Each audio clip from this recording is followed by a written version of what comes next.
Ibadah kita pagi ini terselenggara dengan pengakuan bahwa pertolongan kita datangnya dari Allah Bapa, pencipta langit dan bumi, yang kasih setianya kekal selama-lamanya, dan yang tidak pernah meninggalkan hasil perbuatan tangannya.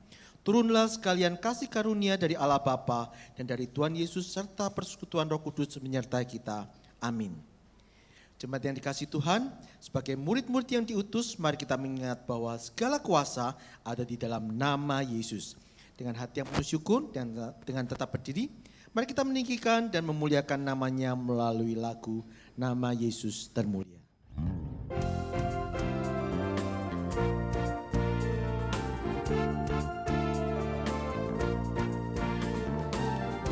Yesus termulia, tunduklah padanya, kepadanya kau beri puji dan sembah padanya, kepadanya kau beri puji dan sembah padanya.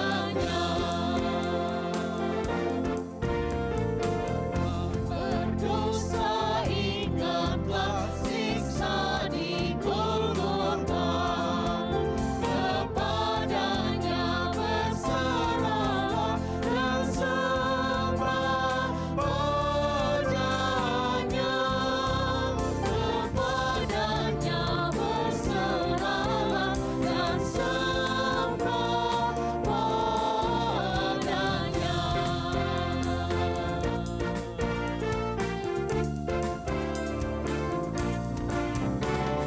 Segala bangsa berseru, pujilah namanya. Muliakan Yesus Rajamu dan sembah padanya. Muliakan Yesus Rajamu dan sembah padanya. Muliakan Yesus Rajamu dan sembah padanya.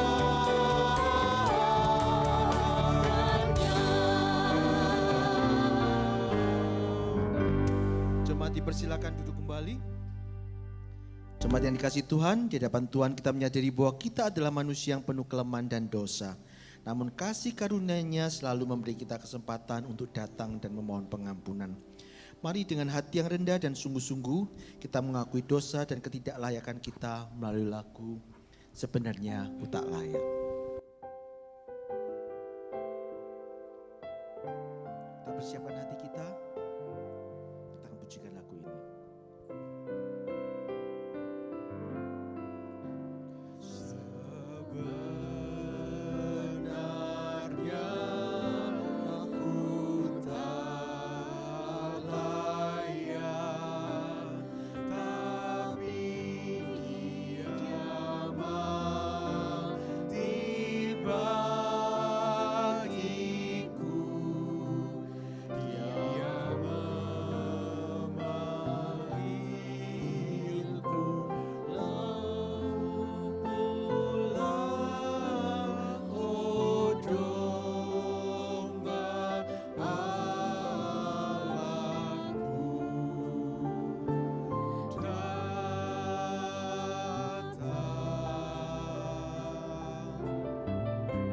Sebenarnya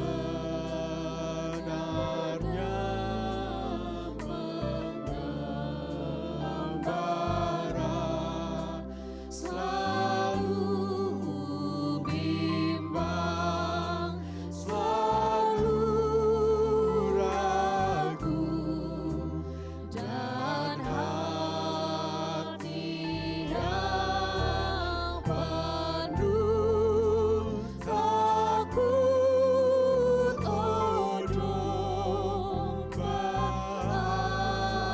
Allahku, datang.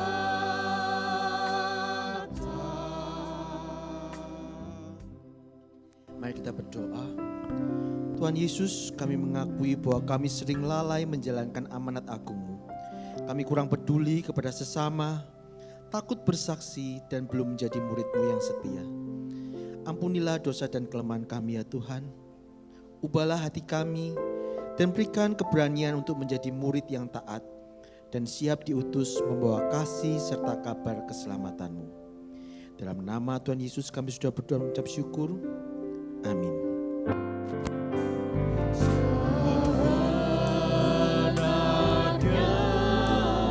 Miskin buta mata hati, Tuhan buka kuasa-Nya yang bebas, dan ku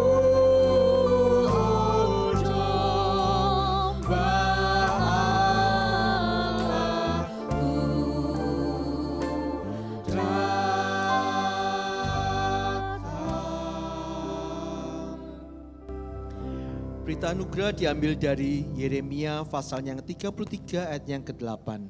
Demikian bunyinya. Aku akan mentahirkan mereka dari segala kesalahan yang mereka lakukan dengan berdosa terhadap aku.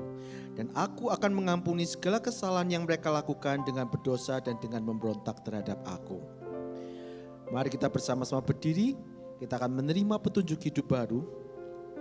Kita akan bacakan secara bersama-sama. Petunjuk hidup baru terambil dari Yohanes pasalnya yang ke-20 ayat yang ke-21b. Kita bacakan bersama-sama. Sama seperti Bapa mengutus aku, demikian juga sekarang aku mengutus kamu. Mari bersama-sama kita setelah mendapatkan petunjuk hidup baru, kita akan bersukacita, bersyukur atas kasih karunia Tuhan yang telah memilih kita menjadi utusannya. Kita akan pujikan lagu Nyanyi Kemuliaan.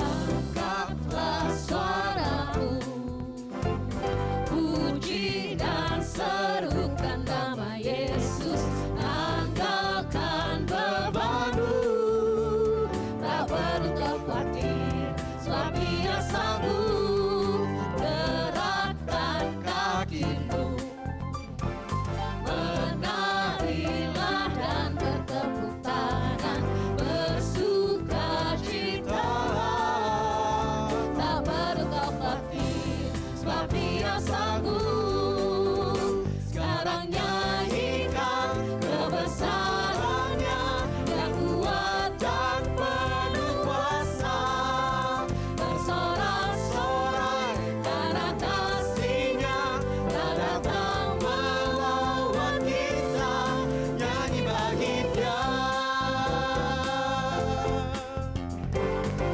Kita pujikan lagu ini dan bersemangat lagi.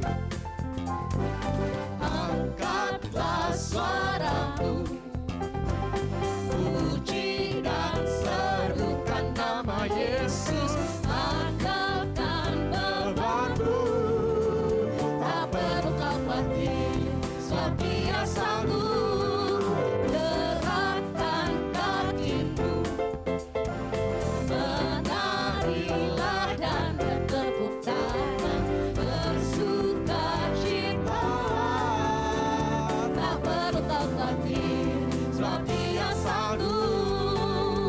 Sekarang nyanyikan kebesaran-Nya yang kuat dan penuh kuasa, bersorak-sorai karena kasih-Nya tak datang melawan kita, nyanyi bagi Dia. Kebesaran-Nya yang kuat dan penuh kuasa, bersorak-sorai karena kasih-Nya tak datang melawan kita, nyanyi bagi Dia, nyanyi bagi Dia, nyanyi bagi Dia.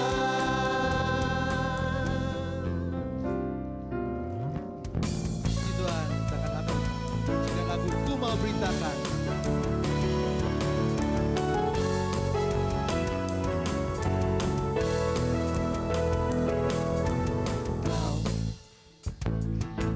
memanggilku untuk menjadi alat kerajaanmu.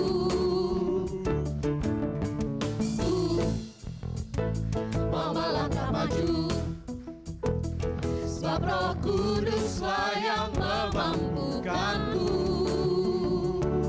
Memberitakan sampai seluruh dunia tahu, Yesuslah Tuhan atas segala bangsa. Pakailah Tuhan seluruh kehidupanku, untuk ceritakan kebesaran-Mu, perbuatan-Mu. Bagimu Tuhan segenap masa mudaku, sampai akhir nafas hidupku, dan setia mintakan nama-Mu Yesus.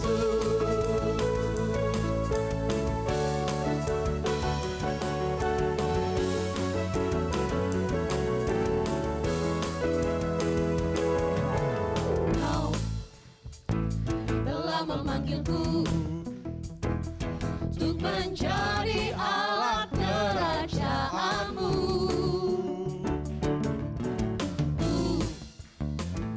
Mau melangkah maju, sebab Roh Kuduslah yang memampukanku. Memberitakan sampai seluruh dunia tahu, Yesuslah Tuhan atas segala bangsa. Pakailah Tuhan seluruh kehidupanku, ceritakan kebesaran-Mu, perbuatan-Mu.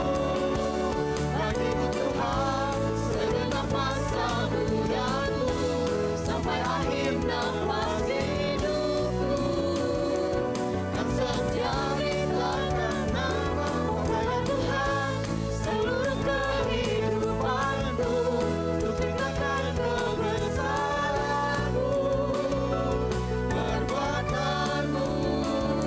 Bagimu Tuhan segenap masa mudaku, sampai akhir nafas hidupku, dan setia beritakan nama-Mu Yesus, dan setia beritakan nama-Mu Yesus, dan setia beritakan nama-Mu Yesus.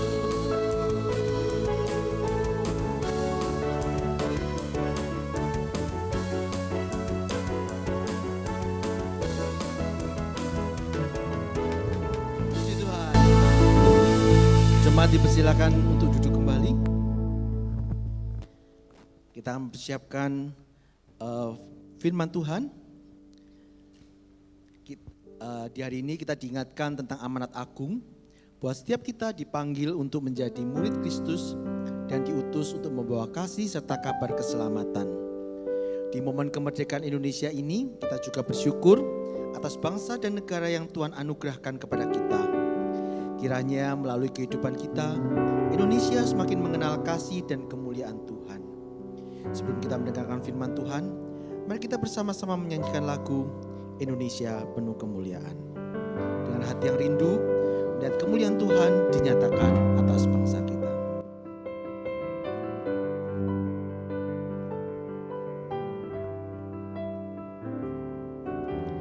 Yesuslah Tuhan yang layak ditinggikan, layak disembah oleh suku-suku bangsa.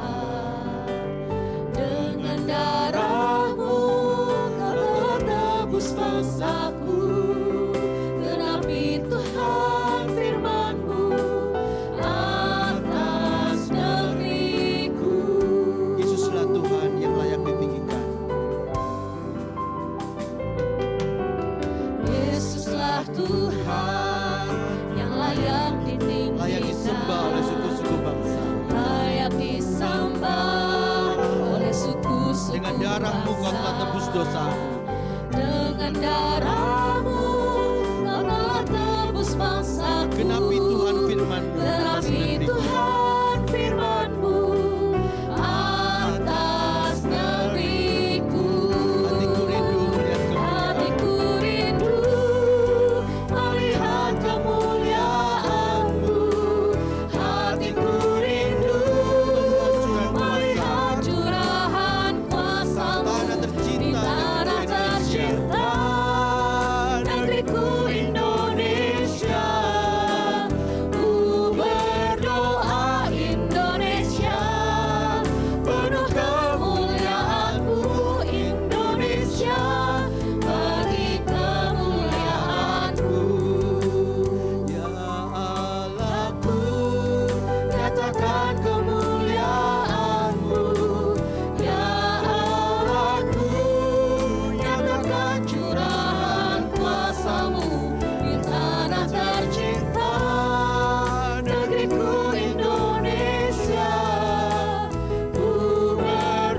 melihat kemuliaan-Mu.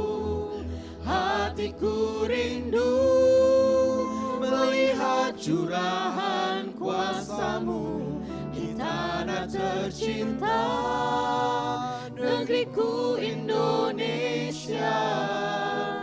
Ku berdoa Indonesia, penuh kemuliaan-Mu Indonesia, bagi kemuliaan-Mu ya Allahku.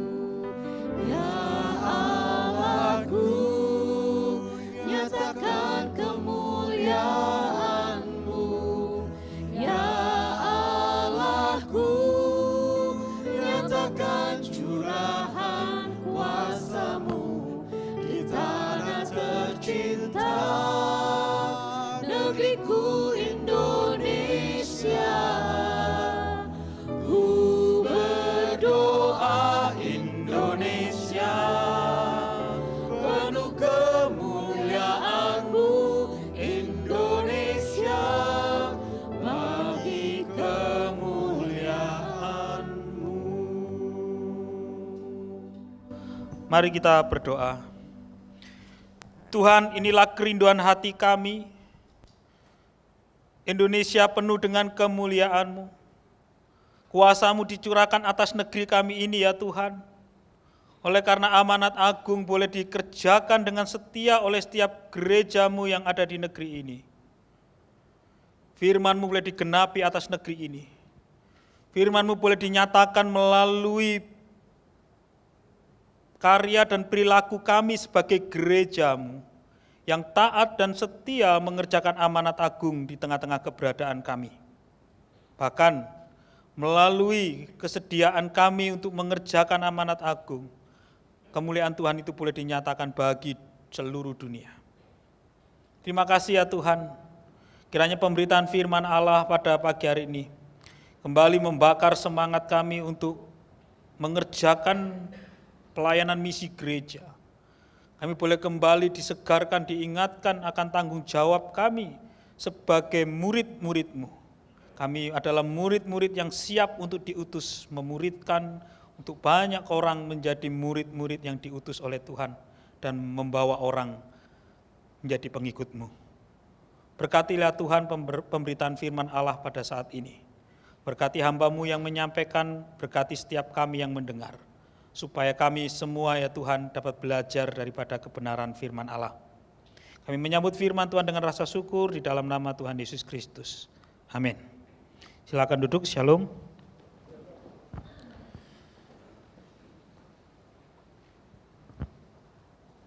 Saudara yang dikasihi oleh Tuhan, saya ingin menyampaikan sapaan ya, bahwa saya bersyukur saya kembali boleh menemui jemaat GKT Citra Raya.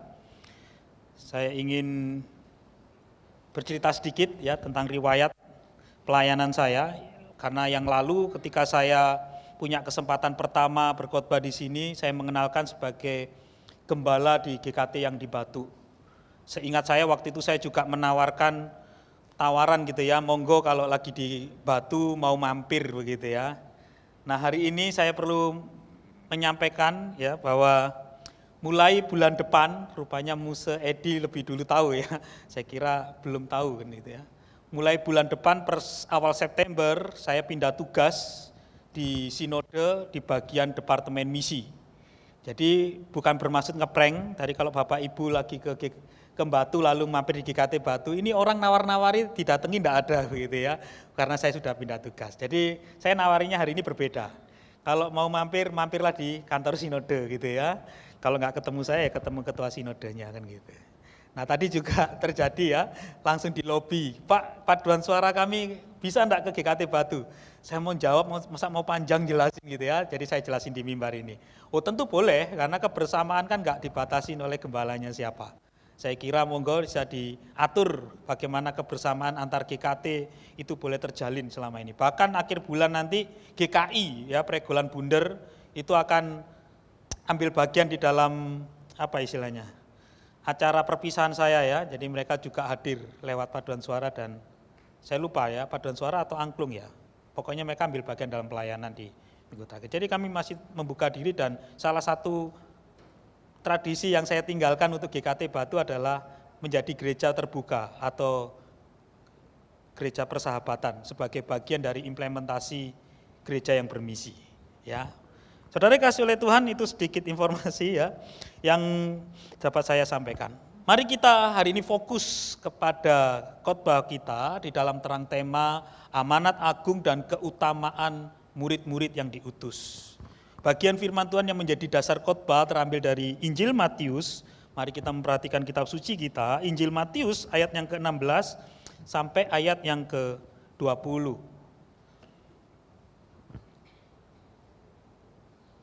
Saya akan membacakan bagi Bapak Ibu jemaat sekalian. Pengutusan murid-murid. Demikianlah firman Tuhan.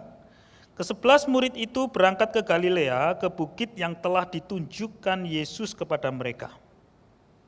Ketika melihat dia, mereka menyembahnya.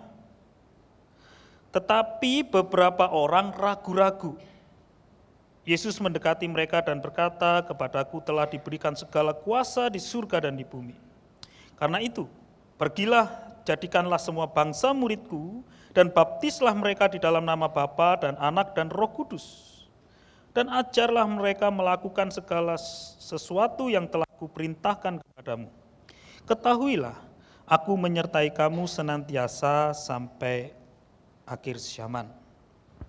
Demikian jauh pembacaan firman Tuhan. Berbahagia kita yang membaca, merenungkan, terlebih melakukan firman Allah dalam kehidupannya sehari-hari. Saudara, bicara tentang keutamaan murid-murid yang diutus, itu juga berbicara tentang keutamaan sang pengutusnya, yaitu Yesus. Kalau saya pakai kalimat yang lain, kalau murid-murid yang diutus itu adalah, ini kan utama ya, adalah istimewa, terlebih lagi yang mengutus. Saudara kasih oleh Tuhan, untuk mengenal amanat agung dengan benar, kita perlu mengenal siapa yang memberikan amanat itu. Jika kita tidak mengenal dengan baik siapa sang pemberi amanat, tentu kita tidak akan pernah mau sungguh-sungguh melakukannya, bukan? Kalau kita nggak kenal sama yang memberikan perintah atau yang mengutus, bagaimana kita bisa menjadi orang yang taat sebagai utusannya? Yang nyuruh siapa aja kita nggak tahu. Nah, saudara kasih oleh Tuhan, makanya saya mengajak kita melihat agak belakang dikit. Kalau dalam surat undangan khotbah itu referensinya ayat 18 sampai 20. Tapi saya secara bersengaja mengajak kita memperhatikan ayat 16 dan 17 karena di situ ada satu informasi yang agak janggal gitu ya. Tetapi ini menjadi latar belakang bagaimana amanat agung itu disampaikan. Suasana atau vibe-nya itu seperti apa sebenarnya. Di dalam ayat yang ke-17, rupanya ada dua kelompok saudara di sana. Ketika mereka melihat Yesus, yang kelompok pertama, mereka menyembahnya.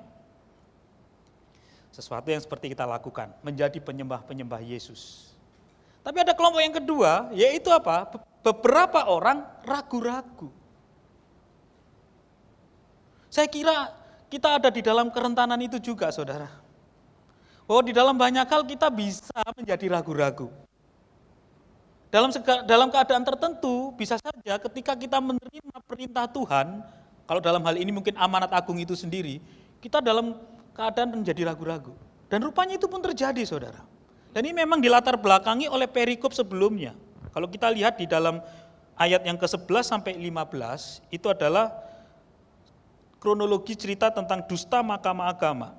Saya ajak kita memperhatikan beberapa ayat di sana. Ayat 12, sesudah berkumpul dengan tua-tua, mereka mengambil keputusan lalu memberikan sejumlah besar uang kepada serdadu-serdadu itu, dan berkata, kamu harus mengatakan bahwa murid-muridnya datang malam-malam dan mencurinya ketika kamu sedang tidur. Ayat 15, mereka menerima uang itu dan berbuat seperti yang dipesankan kepada mereka. Cerita ini tersebar di antara orang Yahudi sampai hari ini.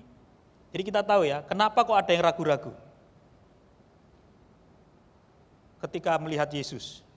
Tidak semua ketika melihat Yesus itu langsung tahu bahwa itu Yesus. Ada yang berpikir itu bukan Yesus. Karena apa? Ada berita yang tersiar bahwa Yesus belum bangkit. Tapi mayatnya dicuri oleh para murid. Hasil dari konspirasi iya, tetapi berita itu atau orang sekarang ngomongnya hoax itu, berita palsu itu mempengaruhi beberapa pengikut Yesus. Saya hanya berpikir begini saudara, kalau orang yang mengenal Yesus karena sering bersama dengan Yesus pada waktu itu saja, bisa jatuh menjadi ragu-ragu. Saya nggak berpikir bagaimana gereja hari ini. Kalau dia tidak pernah mengalami atau memiliki pengenalan yang baik terhadap Yesus, bagaimana dia bisa menerima amanat agungnya itu dengan ideal? Karena ketika Yesus menyampaikan perintahnya, nggak semua orang yakin bahwa itu Yesus, gimana mau dengerin perintahnya? Tapi beda kalau mereka tahu dan kenal bahwa ini Yesus yang bangkit dan hidup itu. Maka tentunya relatif lebih mudah bagi dia untuk menerima dan menjadi taat atas perintah itu. Nah, saudaraku dikasih oleh Tuhan, kita perlu fokus kepada Yesus. Sebelum kita coba mengambil satu komitmen untuk menerima perintahnya, kita perlu tahu betul siapa yang memerintah dan siapa yang menyuruhku dan mengapa aku harus lakukan ini. Kita tahu persis pribadi yang memberikan amanat agung itu adalah Yesus yang bangkit. Yesus Tuhan dan Juru Selamat kita yang hidup itu. Nah saudara, ini ada poster, ini agak sedikit tepi jurang sebenarnya memilih posternya, karena posternya merek makanan gitu ya. Mana ini sudah mulai agak siang kan gitu kan. Lalu orang mikirannya bisa gagal fokus ya, disuruh fokus tapi malah bikin gagal fokus gitu ya. Enggak, saya tertarik dengan tulisannya Jesus is King ya. Kalau saya tanya sama jemaat di sini, Yesus adalah Raja dan Tuhan, amin. Oh ini aja udah mulai ragu-ragu kan, jadi benar ya, memang ya, nggak harus ngomong bahwa itu Yesus atau bukan ya. Saya katakan, apakah engkau sebagai warga gereja Kristus Tuhan Citra Raya, sebagai orang Kristen, percaya bahwa Yesus itu adalah Tuhan dan Raja bagimu? Amin, ya, percaya ya. Nah kepercayaan kita, keyakinan kita bahwa Yesus itu adalah Tuhan dan Raja, ada konsekuensinya saudara, tulisan yang di bawah itu. Artinya apa? Biarlah terjadi apa yang kau kehendaki, karena engkau adalah Raja Tuhan atas hidup kami. Kalau engkau mengatakan, pergilah jadikanlah semua bangsa muridku, baptislah mereka, ajarlah mereka, apa kata kita? Siap. Karena yang memerintah adalah Raja di atas segala raja. Saya nggak membayangkan ketika kita fokus dengerin khotbah begini, tiba-tiba diketok pintu gereja ini, ternyata yang masuk itu protokolernya Presiden Prabowo Subianto. Kalau dalam tradisi kita khotbah nggak boleh dipenggak gitu kan, nggak sopan, itu sakral. Tapi kalau yang datang Presiden Prabowo Subianto, mana yang khotbah saya lagi kan, paling Bapak Ibu langsung ngomong nggak apa-apa, berhenti 5 menit sih, orang penting itu. Justru kita nggak sopan kalau dia datang, kita masih lanjut aja, nggak pedulikan protokoler. Presiden loh itu, sampai itu sopo, gitu kan. Saudara kasih oleh Tuhan, apalagi yang datang dan memerintah itu adalah Raja di atas segala raja. Apa respon semestinya? Kita hanya punya satu kata, taat. Kita nggak perlu mencari berbagai alasan untuk coba menghindari perintah itu, karena kita tahu persis siapa yang memberikan perintah itu. Dia adalah Yesus, Raja di atas segala raja. Amanat agung adalah perintah Yesus. Ia adalah Raja yang memiliki kuasa di atas langit dan bumi. Artinya perintah ini wajib untuk dilakukan. Saya di badai pertama tadi memberanikan diri pakai istilahnya orang Muslim ya, bahwa amanat agung itu wajib hukumnya, bukan sunnah. Tahu artinya ya, amanat agung itu adalah keharusan, bukan salah satu pilihan program gereja. Sehingga mungkin kita kadang-kadang bisa pedis telinga kita sebagai gereja atau sebagai pengurus gereja atau sebagai pendeta atau gembala sidang. Kalau ada kritik begini, gerejamu kurang bermisi. Kok tahu? Oh, dari anggaran gereja aja paling kecil itu adalah pelayanan misi dibandingkan anggaran kegiatan gereja yang lain. Oh ya. Kok tahu? Gerejamu tidak pernah mengabarkan Injil lagi. Yang dikabarkan cerita yang berbeda. Saudara kasih oleh Tuhan. Karena apa? Karena amanat agung itu adalah keharusan, bukan pilihan. Semestinya amanat agung itu memiliki tempat yang penting dan utama di dalam karya gereja. Walaupun yang dihadapi adalah tantangan yang tidak mudah. Saudara kasih oleh Tuhan, mari kita memperhatikan dari bagian firman Tuhan ini kita bisa melihat mengapa gereja harus memuridkan dan melaksanakan amanat agung. Karena ada satu otoritas yang jelas yang memerintah. Otoritas itu adalah Yesus yang adalah Tuhan dan Raja atas segala bangsa. Otoritas itu menjadi dasar kita bergerak di dalam pelayanan misi gereja. Sebagaimana gereja Kristen menetapkan sakramen baptis, ya, itu alasannya apa? Karena baptis itu diperintahkan langsung oleh siapa? Yesus. Demikian juga amanat agung. Karena Yesus sendiri yang memerintahkan. Dia yang adalah Tuhan dan Raja kita yang memerintahkan bagi gereja. Maka pelayanan misi itu adalah satu keharusan yang dikerjakan. Mungkin kita punya banyak alasan untuk mengatakan tidak. Atau setidaknya bukan tidak lah. Katakan belum siap atau nanti. Karena gereja kami sendiri masih penuh dengan pergumulan. Sebelum kami memikirkan penjangkauan keluarlah, atau pelayanan berbagilah, atau apapun namanya sebagai wujud daripada pelayanan misi. Kita bisa punya alasan itu. Tetapi kenyataannya, amanat agung itu adalah sebuah keharusan, bukan pilihan. Kita hanya punya satu kata, taat atau siap. Saudara, saya ini anak tentara ya, anaknya tentara maksudnya ya. Jadi kadang punya kepahitan tersendiri gitu ya. Kami itu 5 anak ya, dari bapak saya itu ada 5. Yang lahir ditunggui sama bapak saya yang adalah anggota TNI itu anak pertama saja. Waktu itu lahir di Medan. Ya, saya lahir di Madura, saudara. Bisa dibayangi nasibnya anak tentara itu kayak gitu ya, di mana-mana gitu lahirnya. Jadi anak pertama di Medan, saya di Madura. Yang pertama saja, yang 2 sampai 5 itu konon katanya, saya nggak tahu, saya baru lahiran. Katanya dari 2 sampai 5 itu bapak saya pasti posisi lagi berlayar karena angkatan laut. Dan kemarin luka itu kayak terbuka lagi begitu ya, karena saya mengunjungi ponakan saya yang di Surabaya ini sudah 1 minggu rawat inap di RSAL gitu, bapaknya lagi di Jakarta. Karena ini lagi ada pemusatan pasukan, tapi nggak usah terlalu dikisahkan ya, itu ceritanya dia. Jadi kakak saya ini tugasnya di Surabaya, tapi oleh karena ada kondisi negara dia harus ke Jakarta. Sementara anaknya rawat inap seminggu. Saya telepon, kapan kamu pulang? Tanggal 20 kalau jadi, kalau nggak memungkinkan bisa mundur. Dia bilang, hatiku itu sebenarnya sedih, pengen lihat anakku. Tapi kamu tahu sendiri, emang kita bisa apa? Kalau sudah perintah dari atas, otoritasnya jelas yang memerintah, nggak bisa apa-apa. Hanya bisa cuma ngomong satu hal, siap. Walaupun dalam hatinya mungkin punya banyak alasan untuk mengatakan tidak. Saudara, ini saya menjadikan gambaran buat kita, kalau otoritasnya itu jelas, bahwa ia adalah Tuhan yang menguasai langit dan bumi, yang artinya juga memiliki kita, yang juga artinya memiliki gerejanya, dan dia memiliki satu perintah bagi gerejanya, maka apa yang terjadi? Hanya satu kata, siap.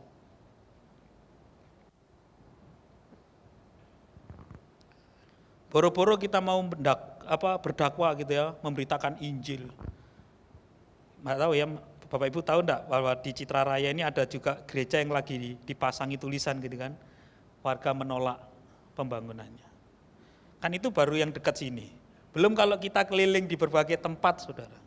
Kalau kita punya pengalaman ada di kota-kota yang agak minoritas kekristenan itu. Semakin umum pemandangan seperti itu. Saya sendiri pernah mendampingi sebuah gereja dari zaman itu kira-kira 17 tahun yang lalu, sampai hari ini belum goal izin untuk mendirikan gereja. Tidak mudah. Lalu kita mau datang ke orang memberitakan Injil. Oh, yang ada izinnya saja, IMB katakan, bisa ditolak kok. Bisa dipidanakan bahasanya ya, ditakut-takuti kira-kira begitu. Repot. Menerapkan amanat agung dalam hidup itu penuh dengan tantangan. Dan itu bisa saja membuat kita menjadi beralasan untuk tidak taat. Kadang kita kalaupun tidak harus pergi dan penuh dengan tantangan itu, tantangannya adalah dana, kira-kira begitu ya. Anggaran misi itu kayak nggak habis-habisnya. Ditetapkan sekian, bisa butuhannya lebih besar lagi dan lebih besar lagi. Tapi sekali lagi, kalau itu adalah satu pemahaman kita, bahwa otoritas yang memerintah itu jelas, dia adalah yang memiliki gereja, dia yang memiliki rencana atas gerejanya. Mengapa kita menjadi takut dan ragu untuk mengerjakannya, saudara? Saudara dikasih oleh Tuhan, kalau amanat agung itu hadir melalui satu otoritas, maka menerapkan amanat agung dalam hidup dan bergereja kita, itu pun hanya memiliki satu orientasi.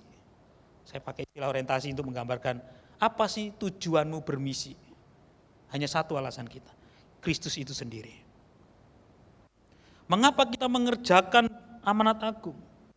Konkretnya, di dalam firman Tuhan dikatakan, untuk menjadikan segala bangsa itu menjadi murid atau menjadi pengikut Yesus dan mengajarkan mereka untuk mentaati segala ajaran Kristus.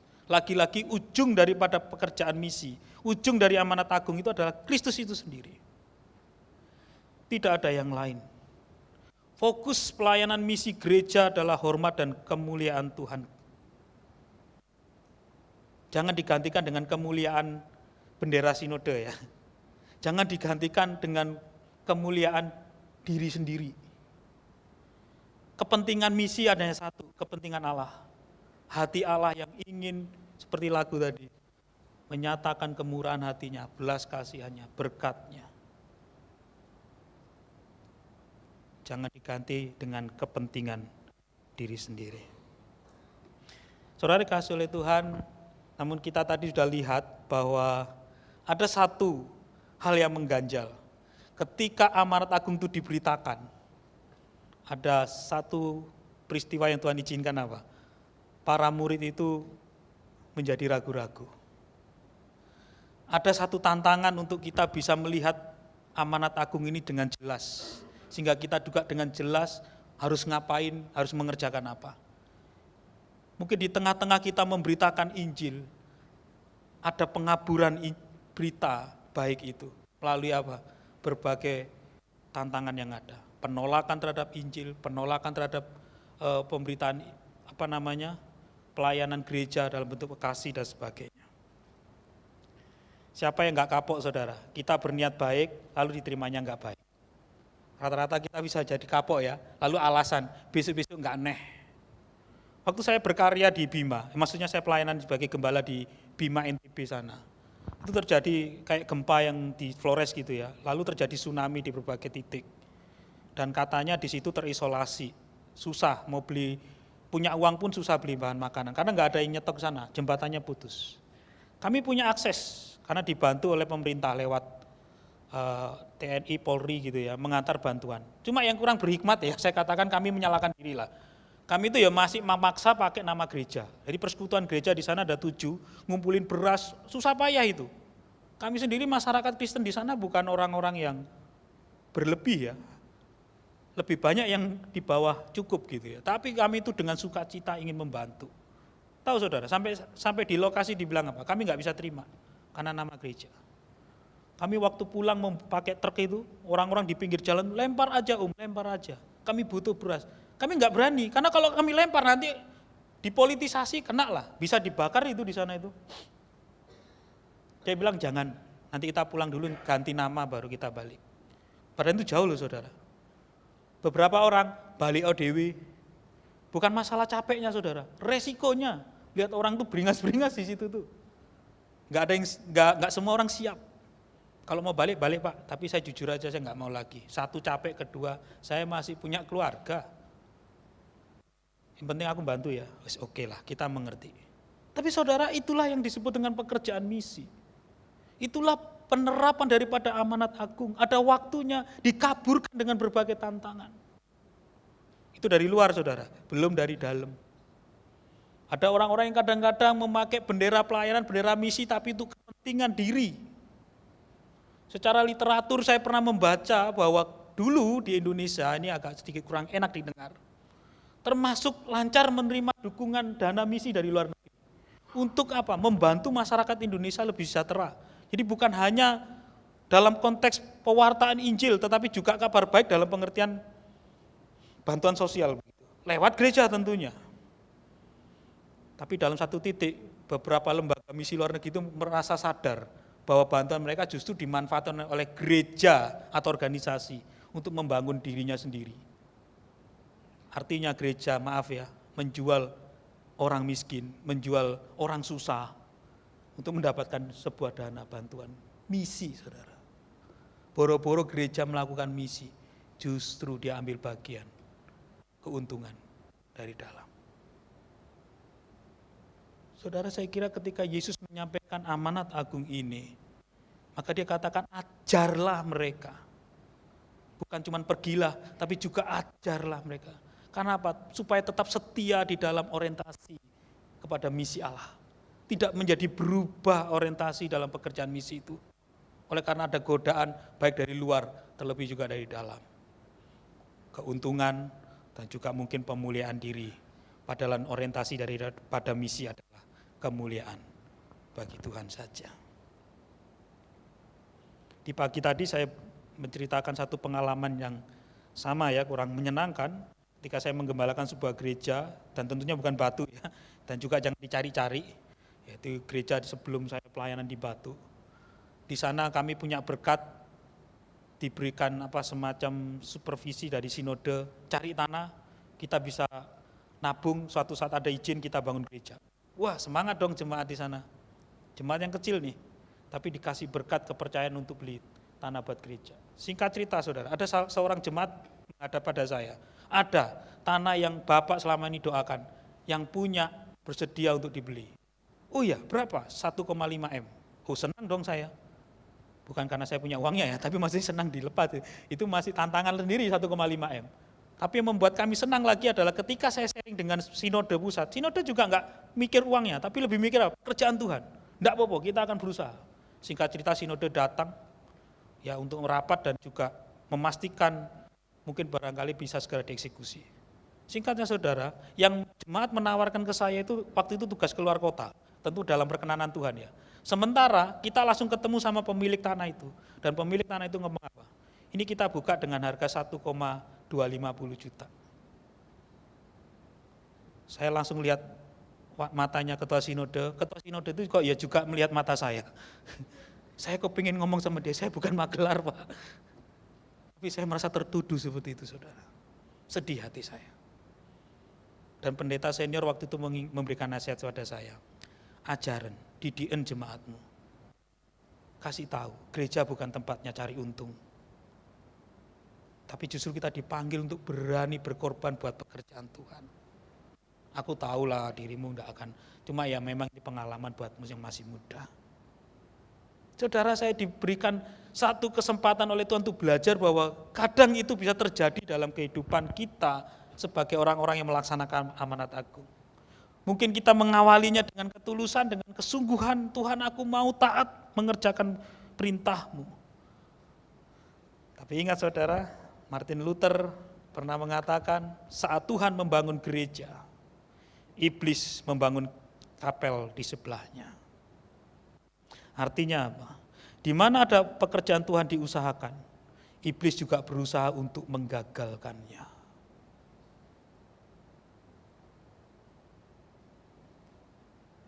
Iblis tidak tinggal diam.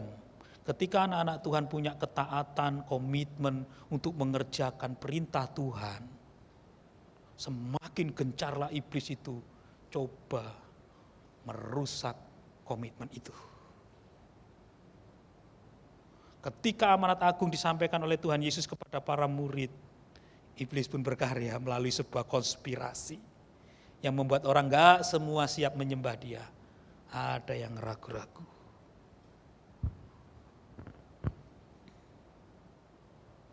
Dari dikasih oleh Tuhan, satu otoritas yang jelas memerintah kita untuk melakukan amanat agung.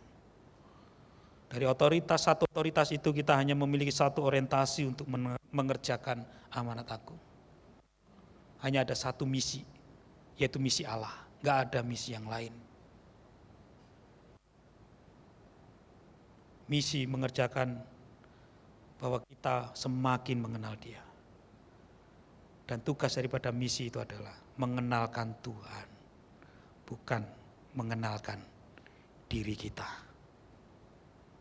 Misi itu, amanat agung itu bukan membesarkan kerajaan GKT ya, tapi kerajaan Allah. Ada kalanya itu kita kerjasama dengan sinode gereja lain. Supaya apa? Amanat agung itu tersiarkan. Nah, seperti yang saya sampaikan tadi, saya memang didapuk untuk di Departemen Misi di Sinode GKT. Salah satunya memang core-nya itu adalah tagana atau tanggap bencana alam. Ya, saya punya satu karunia itu, saya sebut karunia petakilan gitu ya.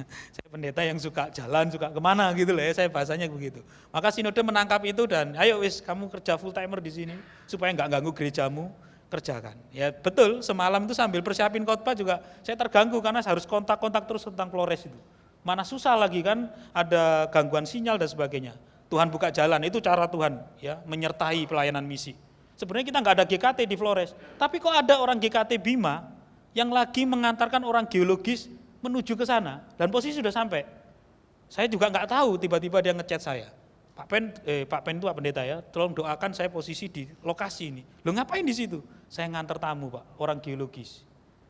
Jadi saya posisi sekarang di sini. Wah ya wes tak buat mata, karena kami harus menginventaris kebutuhan bantuan dan sebagainya supaya tepat sasaran. Karena kita nggak ada orang di sana. Akhirnya sepanjang malam ya keganggu dengan pikiran itu. Tapi saya lihat bagaimana Tuhan bisa diperkenalkan melalui pekerjaan misi. Bagaimana Tuhan bisa membuka jalan. Asal satu, mau taat, bersedia diri. Saudara dikasih oleh Tuhan, tantangan kita tentang satu orientasi, satu otoritas dan satu misi ini, selain dari luar adalah diri kita sendiri. Keberanian kita untuk memuridkan orang menjadi pengikut Kristus. Dan di dalam prosesnya, dalam perjalanannya kita bisa punya kedekatan-kedekatan yang akhirnya bisa menggoda, mendatangkan keuntungan diri. Saya rasakan betul ya situasi seperti itu setelah saya mau pindah ini. Berapa hari ini saya itu terima chat-chat yang tak terduga gitu ya. Rupanya biasanya kalau lama di gereja, saya 12 tahun ya di GKT Batu itu kan. Biasanya kan dapatnya masukan, kritik, usul kan gitu kan. Wah kali ini karena mau pisah, nuansanya romantis ya. Adalah orang-orang yang mengatakan, aduh berat. Ada yang ngomong bahwa aku ini ke GKT Pak, orang pertama yang saya kenal sampean loh. Lah kok sekarang kok sampean mau pergi? Ya kami juga ada orang dari warga negara Swiss, itu unik gitu ya. Mau masuk jadi anggota GKT. Waktu saya, bimbing gitu untuk masuk jadi warga gereja. Saya tanya, kenapa memilih GKT? Rupanya alasan dia adalah orang yang penganut mazhab itu alirannya John Calvin di sana. Jadi alasannya dia itu, dan GKT rupanya gereja Calvinis katanya dia. Oh puji Tuhan. Nah terakhir ini dia ngomong gini, masalahnya adalah John Calvinnya mau pergi, ya dia menuju ke saya. Ya, saya kembali pada orang-orang itu. Persoalan kalian satu, saya nggak pernah ngajar kalian menjadi pengikut saya. Selama ini kita berkhotbah, kita PA, kita katekisasi kan clear bahwa kamu dimuridkan menjadi pengikut Yesus. Itu yang gak akan pergi dari gerejamu. Saudaraku dikasih oleh Tuhan, tapi jujur ya, rasanya seneng kalau ada yang seneng sama kita itu. Rasanya berbunga-bunga kalau ada orang itu, aku itu loyal sama sampean. Ini yang saya rasakan. Betul Yohanes Pembaptis ngomong, biar aku makin berkurang, dia makin besar. Butuh kesadaran itu saudara, bahwa kita ini hanya alat, kita ini hanya hamba. Karena kalau tidak, misi Allah akhirnya menjadi misi kita. Otoritasnya satu, tapi orientasinya jadi berbeda. Misinya jadi berubah. Mari saudara kasih oleh Tuhan, kita fokus hanya pada Yesus. Saya nggak ada janji sama pendeta Emil ya, bahkan surat undangan khotbah itu enggak ada tulisan tema kita. Tapi saya diteguhkan, rupanya gereja Panjenengan ini menerapkan atau mencanangkan tema itu di tahun ini. Di tengah-tengah visi misinya tentang bermisi memang. Yaitu apa? Focus on Christ. Saya pikir, lu kok pas gitu ya. Ternyata itu doa dan mimpi kita bersama di sini. Kesadaran kita bersama. Kita boleh punya mimpi besar, kita boleh punya wawasan yang luas, kita punya rencana yang besar. Saya tahu GKT Citra Raya sekarang ini menjadi induk dari PUSPI di Palangkaraya. Berapa tenaga, berapa pikiran yang harus teralihkan dari sini ke sana. Belum lagi duitnya. Padahal di sini juga nggak kurang-kurang kebutuhan.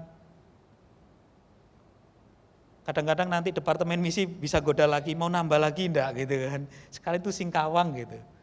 Wah itu kan tantangan begitu kan. Nanti kirimlah lo sesio di sana kan gitu, sebagai supervisi kan gitu. Dibagi pikirannya. Kalau mau ngomong nyaman, enggak. Untuk bangun diri kita sendiri aja kok. Kita juga bisa bermisi di sini juga kok. Kita bisa punya banyak dalih saudara. Tapi kenapa engkau mau mengerjakan pekerjaan misi? Harus jauh-jauh di sana. Bahkan kita mungkin tidak 100% bisa mengontrol dengan baik. Kalau tidak fokus kita pada Yesus. Itu yang membuat kita berani dan terus maju dengan benar. Entah kenapa saya jadi ingat peristiwa Petrus berjalan di atas air. Ketika Yesus memanggil dia, datanglah, dia bisa saudara. Karena masih fokus pada Yesus. Tapi ketika dia fokus pada angin dan kondisi air, dia mulai mikir, mana bisa saya jalan di atas air? Jatuhlah dia. Ya memang ininya Tuhan tolong. Saudara kasih oleh Tuhan, fokus pada Yesus menolong kita untuk tetap dapat mengerjakan pekerjaan pengabaran Injil. Yang banyak tantangan, yang banyak godaan, baik dari luar maupun dari dalam. Tapi sekali kita kehilangan fokus itu, bukannya kita melayani, justru kita makin jauh dari rencananya. Untuk itu fokuslah pada Tuhan. Engkau akan dipakai oleh Tuhan, diberkati oleh Tuhan untuk menjadi murid-murid yang diutusnya. Tuhan Yesus memberkati kita semua. Mari kita berdoa. Bapa kami yang ada di surga, kami mengucap syukur kepada Engkau karena Engkau boleh memilih kami menjadi murid-murid-Mu. Kau dengan sabar mendidik, membentuk kami, memberikan teladan contoh buat kami bagaimana kami mesti melayani dan apa tujuan pelayanan kami. Engkau mengajarkan dan mengenalkan hati dan misi Allah kepada setiap kami. Dan pada puncaknya Engkau memerintahkan kepada kami untuk menjadikan misi Tuhan itu menjadi pekerjaan misi gereja hari ini dan seterusnya. Kami sadar betul ya Tuhan, di tengah-tengah ketaatan kami, komitmen kami untuk mengerjakan amanat agung, tentu tidak luput dari tantangan demi tantangan. Kami butuh fokus kepada Engkau sebagai Tuhan yang menyertai pekerjaan Tuhan di tengah-tengah dan melalui gereja kami dan melalui hidup kami. Untuk itu ya Tuhan, tolonglah setiap kami untuk senantiasa melihat pada satu otoritas dan fokus kepada satu orientasi itu. Sehingga satu misi Allah itulah yang kami kerjakan dan nyata melalui hidup dan bergereja kami. Terima kasih ya Tuhan, berkati jemaat-Mu di tempat ini. Bapak Gembala Pendeta Emil bersama dengan para penatua, segenap sidang jemaat. Kami bersatu hati, kami bergandengan tangan, kami bersinergi untuk mewujudkan amanat agung itu melalui gereja kami. Kami punya kesediaan diri untuk belajar firman Allah, dan kami punya kesediaan diri untuk mengerjakan firman Allah itu sebagai implementasi daripada amanat agung. Terima kasih ya Tuhan, inilah doa dan syukur kami menyambut firman Allah. Di dalam nama Tuhan Yesus Kristus kami berdoa. Amin.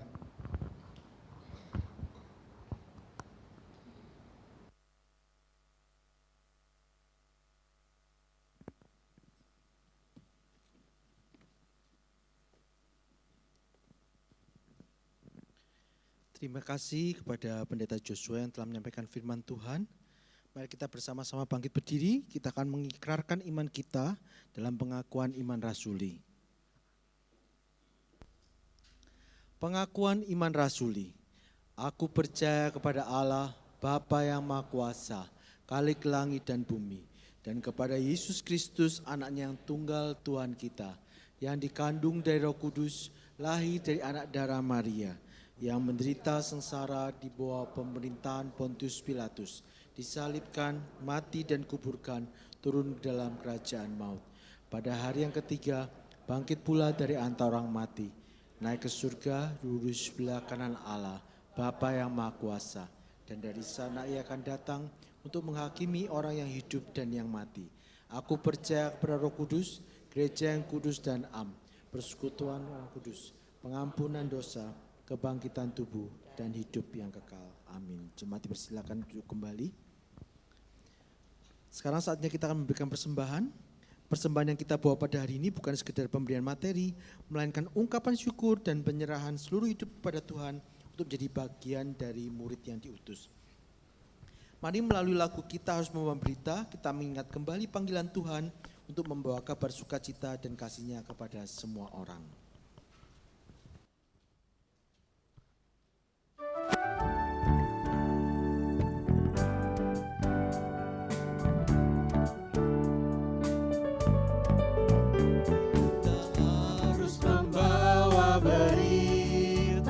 Pada dunia dalam gelap, tentang kebenaran dan kasih dan damai yang menetap, dan damai yang menetap. Menetap jadi remang pagi, dan remang jadi siang terang. Kuasa Kristus kan nyatalah, damai dan cemerlang. Persembahan dijalankan, jemaat bisa melihat warta jemaat yang ditampilkan di layar depan.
Kita sama-sama nyanyikan lagu ini di bait yang kedua.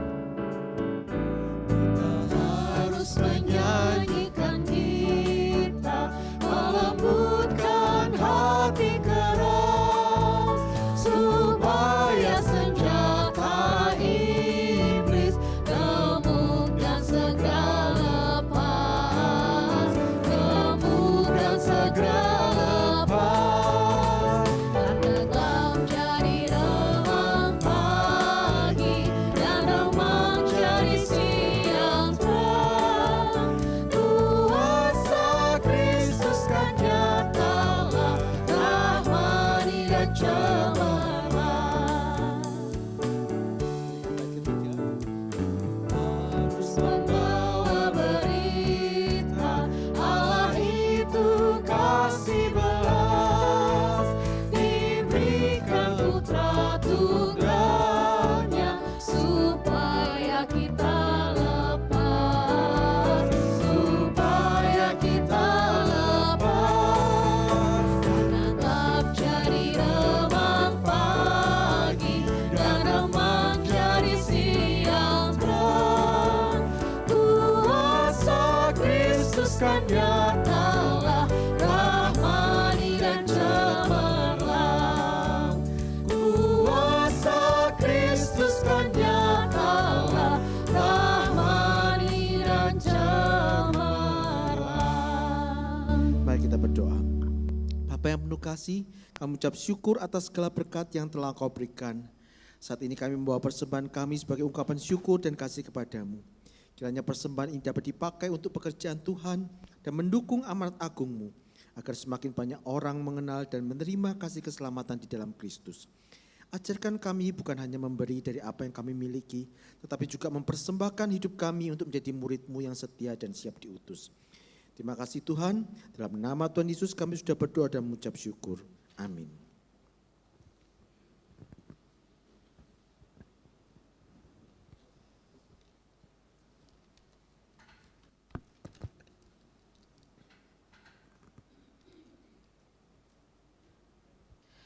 Selamat pagi Bapak Ibu Saudara yang terkasih di dalam Tuhan, Shalom.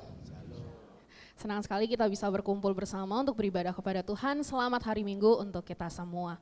Adakah di antara kita yang hari ini baru pertama kali hadir bersama di tempat ini? Jika ada, boleh berdiri sejenak, izinkan kami untuk menyambut Bapak Ibu Saudara.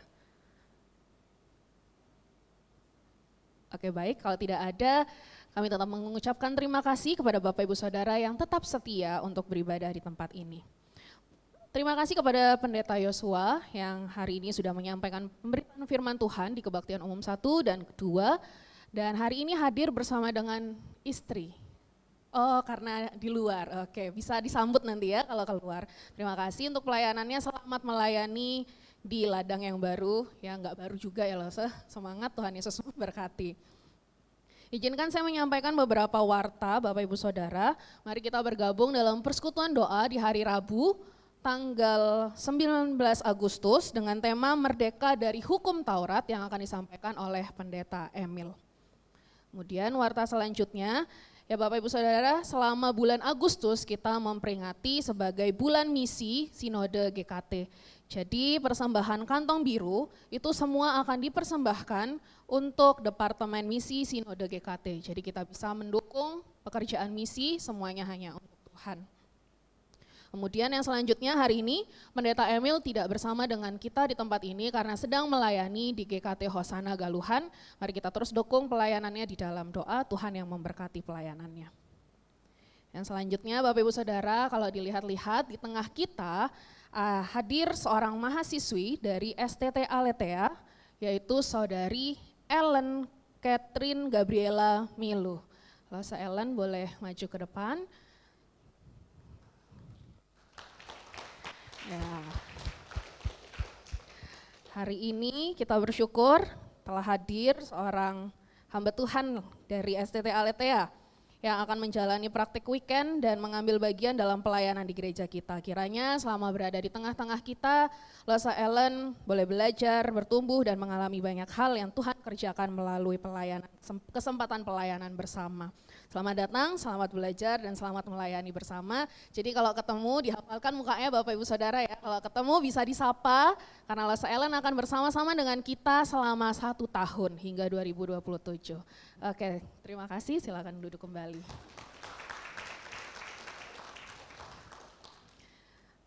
Oke, warta selanjutnya kita akan menyaksikan video dari Pak Sutri. Menjalani kehidupan pernikahan bukanlah sesuatu yang mudah seperti membalikkan telapak tangan.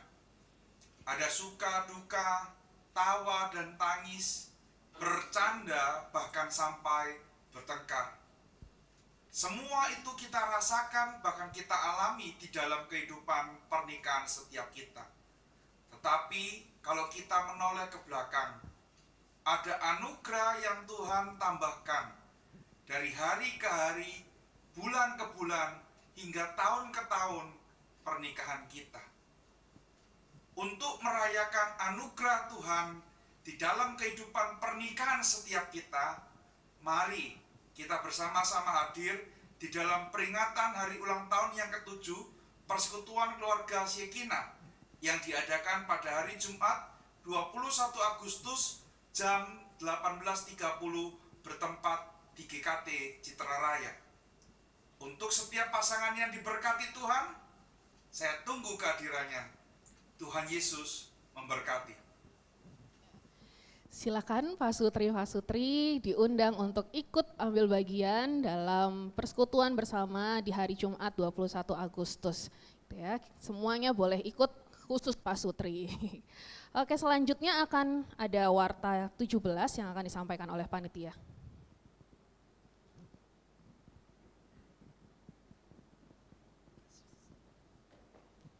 Selamat pagi, Bapak Ibu yang terkasih, Shalom.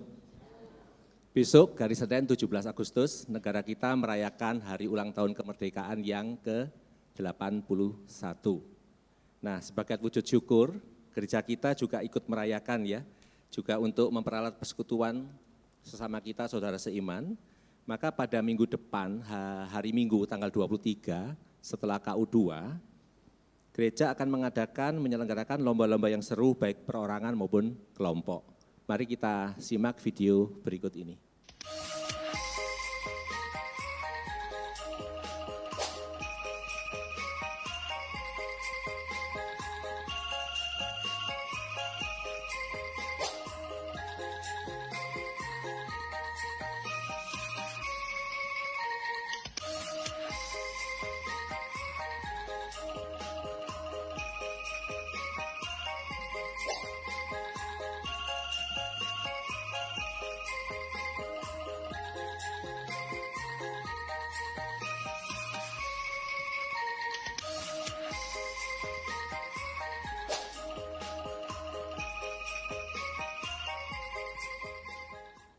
Ya, untuk tahun ini semua lomba tidak memakai kupon ya, jadi jemaat diharapkan tetap ikut mendaftar.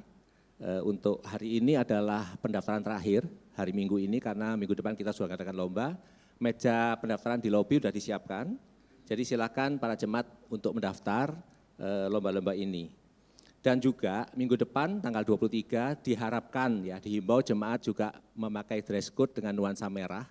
Dan nanti kita akan ada pemilihan dress code terbaik. Juga di hari H nanti tanggal 23, panitia menyiapkan juga bakso ya, dengan harga 10.000 dan untuk ini jemaat diharapkan juga beli kupon dulu, kemudian nanti bisa mengambil bakso dengan harga 10.000. Demikian pengumuman hari ini dan untuk lomba-lomba tadi, panitia sudah mengadakan simulasi, sebentar kita akan melihat simulasi itu. Silakan menontonnya. Terima kasih.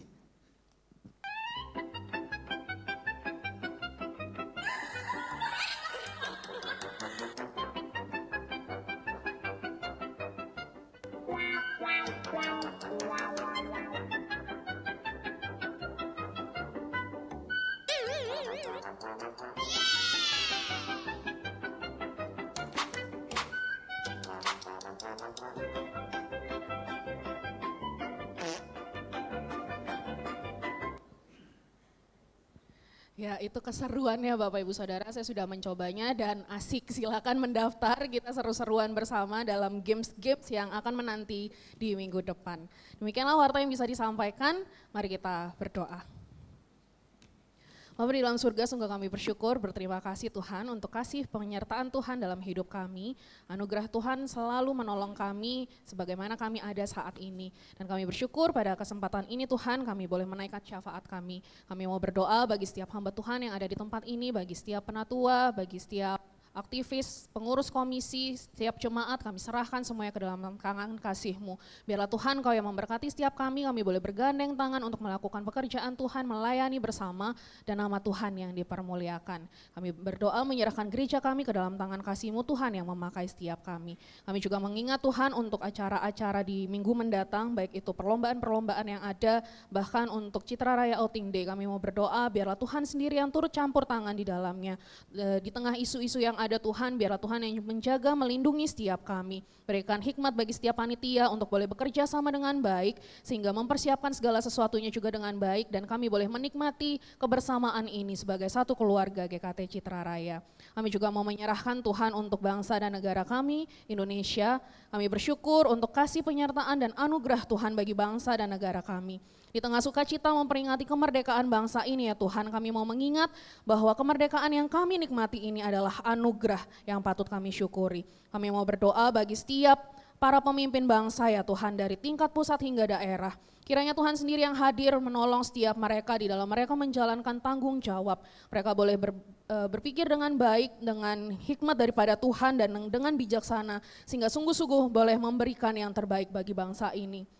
Jauhkan bangsa kami dari segala perpecahan Tuhan, korupsi, kekerasan, dan berbagai hal yang dapat merusak persatuan. Bahkan tolong kami ya Tuhan sebagai masyarakat, kami boleh menjaga persatuan, kami boleh saling menghargai, kami boleh saling menghormati satu sama lain, dan menjadi bagian yang membawa damai bagi bangsa ini. Secara khusus Tuhan kami mau mengingat untuk saudara-saudara kami yang ada di Flores, Nusa Tenggara Timur, yang sedang menghadapi bencana alam gempa bumi. Engkau melihat setiap keluarga yang terdampak, mereka yang kehilangan tempat tinggal, harta benda, bahkan orang-orang yang mereka kasihi. Kiranya tangan-Mu yang kuat menopang dan menguatkan setiap mereka Tuhan. Berikan penghiburan bagi yang berduka, perlindungan bagi mereka yang berada dalam kondisi sulit, bahkan kebutuhan-kebutuhan yang mereka perlukan, Tuhan yang mencukupkan. Kami berdoa bagi para relawan, tenaga medis, gereja-gereja yang ada, aparat, semua pihak boleh terlibat di dalam proses evakuasi dan pemulihan. Berikan kekuatan, kesehatan, kemampuan Tuhan untuk boleh menolong setiap orang-orang yang ada di sana. Tuhan, di momen memperingati kemerdekaan ini Tuhan, ajarlah kami untuk tidak hanya menikmati kemerdekaan, tetapi kami juga menggunakan kebebasan yang kami miliki ini untuk melakukan kebenaran, mengasihi sesama kami dan menjadi berkat bagi bangsa ini. Bahkan Tuhan sendiri yang memakai gereja kami untuk menjadi perluasan tangan Tuhan, melakukan pekerjaan misi dimanapun itu, sehingga nama Tuhan yang semakin dimuliakan dan nama Tuhan yang semakin diperkenalkan, disenangkan. Terima kasih Tuhan, kami mau menyerahkan segala sesuatu yang menjadi pergumulan kami, segala doa kami serahkan ke dalam tangan kasih-Mu. Berkaryalah melalui setiap diri kami Tuhan, ajar kami untuk senantiasa berharap kepada Tuhan, dan ajar kami untuk menanti jawaban, karena jawaban yang terbaik adalah dari Tuhan dan waktu Tuhan yang terbaik. Ini doa kami Tuhan, bersehati berdoa kami serahkan semuanya hanya di dalam nama Tuhan Yesus. Amin. Bapak Ibu Saudara, kita akan mengakhiri ibadah kita pada pagi hari ini. Saya undang setiap kita untuk berdiri, kita akan memujikan haleluya, kemudian akan disampaikan berkat oleh Pendeta Yosua.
Sidang jemaat yang dikasihi dan mengasihi Tuhan, pulanglah dalam kehidupanmu sehari-hari. Kerjakanlah perintah Tuhan bagi kita sekalian. Jadilah murid-murid yang diutusnya, menyatakan pekerjaan misi Allah melalui gereja maupun kehidupan pribadi, lepas pribadi kita. Untuk itu, arahkanlah hatimu, pikiranmu, terimalah berkat yang daripadanya.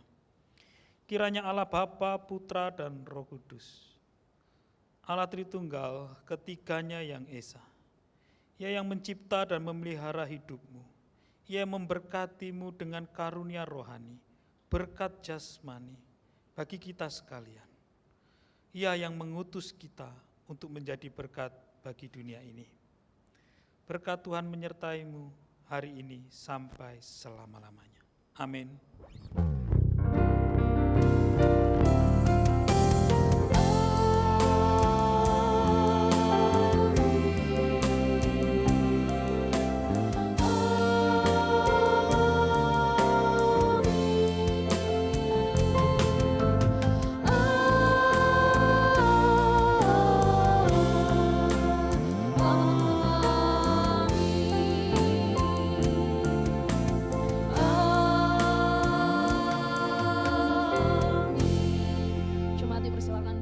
silakan mengambil saat teduh, ibadah kita selesai. Selamat hari Minggu, Tuhan Yesus memberkati.